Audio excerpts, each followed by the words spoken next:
الحمدللہ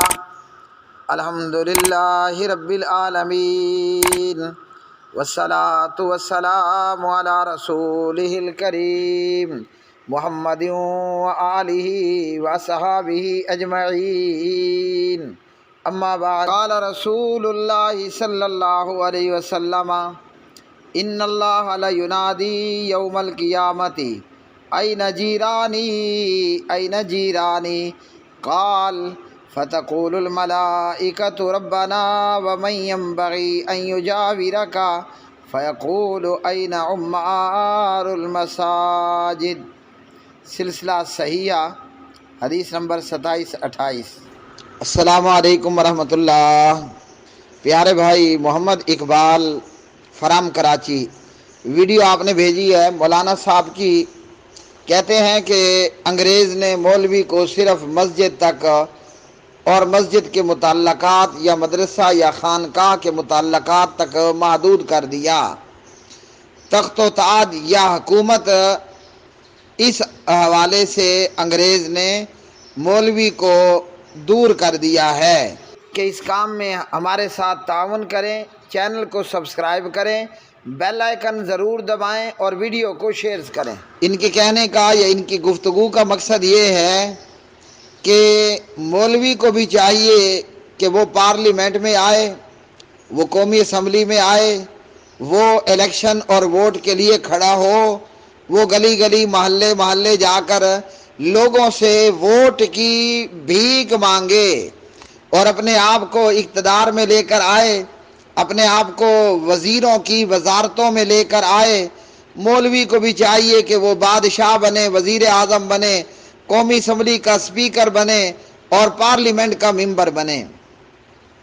جواب یہ ہے میرے پیارے بھائی، پہلی بات تو یہ ہے کہ اس کا انگریز کے ساتھ کوئی تعلق نہیں ہے، بلکہ انگریز تو خوش ہوتا ہے، بلکہ انگریز کی تو اکشا اور چاہت ہے کہ مولوی کو مسجد سے نکالا جائے، مولوی کو مدرسے سے نکالا جائے اور مولوی صاحب کو گلی گلی محلہ محلہ نگر نگر پھرایا جائے کہ مولوی بھی دیگر لوگوں کی طرح ایک ایک دروازہ کھٹکھٹائے اور آ کر لوگوں سے ووٹ کی بھیک مانگے۔